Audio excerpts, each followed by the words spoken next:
Nama saya Kala Fabrizio Sudarsono, NIM 021911133169. Dalam video kali ini saya akan membahas tentang komunikasi verbal dan nonverbal. Komunikasi verbal adalah komunikasi yang dapat berbentuk tulisan maupun lisan. Sedangkan untuk komunikasi nonverbal dapat berupa gerakan tangan, gelengan kepala, raut wajah, dan sebagainya. Pak, wabah sekarang nih menurut Papi gimana sih? Dampaknya sangat keras, berefek, berimbas kemana-mana, bukan hanya cuma satu sektor aja ini. Jadi udah global ya, nggak hanya di satu daerah, di satu negara, tapi sudah menyeluruh seluruh dunia. Semua stack jauh berbeda. Yang kita rasakan di Bali ini jauh berbeda dengan kondisi waktu bom Bali kemarin. Bom Bali maksudnya gimana?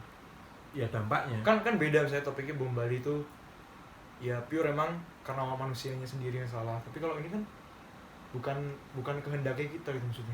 betul, tapi dampak perekonomian itu sangat terasa dan berat bagi kita semua. Kalau yang dulu sektornya cuma pariwisata terdampak, dan ini pulihnya segera, Cepat. Kalau ini sudah sekian minggu tetap kita nggak bisa ngapa-ngapain, tamu juga nggak ada yang datang, ekonomi juga semua berhenti, semua stack, PHK juga di semua bidang ada PHK-nya. Ya sih. Apalagi sekarang di Jakarta PSBB, pembatasan sosial berskala besar, terus kayak ojek online tuh gimana terus kerjanya? Ya mereka harus memproteksi diri sendiri. Memang berat, tapi ya semua harus dilakukan. Nah, tapi kan masker gitu kan udah langka. Terus gimana caranya? Apa dari perusahaannya sendiri ada ininya, ada dikasih buat alat-alatnya atau gimana? Kalau yang di Jakarta kan itu ada bantuan dari pemerintah provinsi, dan itu kemarin dilihatkan ada masker juga. Tapi kira-kira apakah maksudnya cukup nggak ya buat dengan jumlah pekerja segitu banyaknya buat stoknya masker, terus kayak alat pelindung dirinya yang ini kan kita ngomongin tentang ojek online itu. Kira-kira sampai kapan itu ya? Semakin kita tertib dengan aturan yang digulirkan pemerintah, semakin cepat akan terhenti. Tapi kalau kita misalkan 100 orang tertib, satu orang nggak tertib, percuma. Kondisi 100 orang yang tertib ini jadi percuma. Iya. Pasti ngelur waktu lagi. Iya. Ngelur waktu lagi buat yang lainnya. Tapi kalau ngomongin corona, kalau di rumah kita kira-kira sekitar rumah kita ini ada nggak yang positifnya? Kayak kemarin ada ya? Kalau sekitar enggak, mungkin radiusnya agak jauh ya, karena di tempat kita ini sekarang red zone.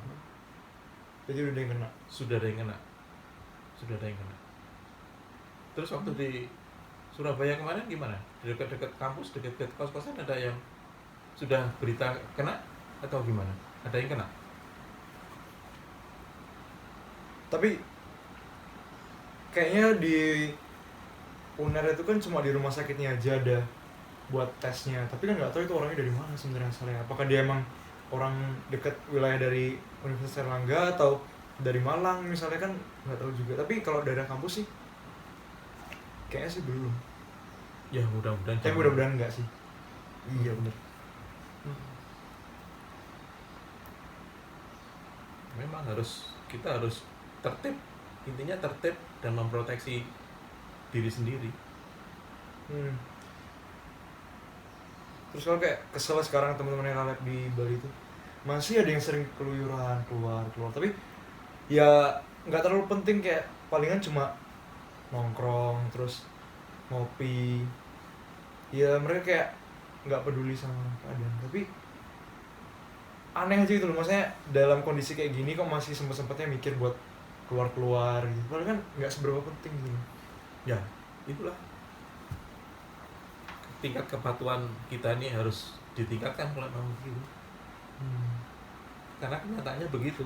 Jadi kita harus dengan sadar dengan diri sendiri gitu loh, gimana supaya kedepannya gitu lebih baik. Ini untuk kepentingan bersama loh. Bukan hanya untuk perorangan. Kasihan loh dokter-dokter yang berjuang di medan pertempuran di depan sana, perawat-perawat kesehatan, mereka taruhannya nyawa. Udah itu tersiksa pakai APD, nggak bisa Nah, buang air, nggak bisa minum. Bukanya harus pas udah selesai kan baru boleh buka. iya, sebenarnya bukan harus sudah selesai, tapi kalau mereka itu komit gitu loh. Mereka komit bahwa APD ini bakal langka kalau kita sekarang nih boros. Artinya boros 1 jam pakai selesai, dibuang karena nggak bisa dipakai lagi kan. Nah, mereka komit bahwa kita pakai APD ini, kita selesaikan tugas kita sampai memang sudah waktunya kita selesai gitu.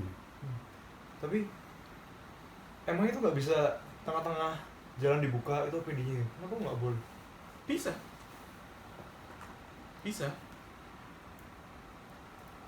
tapi dibuka artinya itu dibuang, nggak terpakai lagi.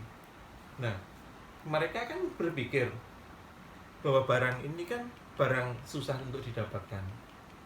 Nah, lebih baik kita berhemat dengan mereka mengorbankan itu. Itulah kita hargai perjuangan mereka itu. Pokoknya intinya kita harus menghargain perjuangannya dengan cara kita sendiri. Dari sekarang tuh udah sadar gitu loh kalau ini tuh nggak bakal berarti kalau udah nggak dari kita yang sendiri, tertib sama peraturan pemerintah. Berarti gitu ya, kurang lebih. Betul. Udah deh. Ya, jadi tadi adalah contoh dari komunikasi verbal dan nonverbal. Mohon maaf apabila ada salah kata, ada macet-macet dikit. Ya itulah komunikasi yang sesungguhnya. Terima kasih.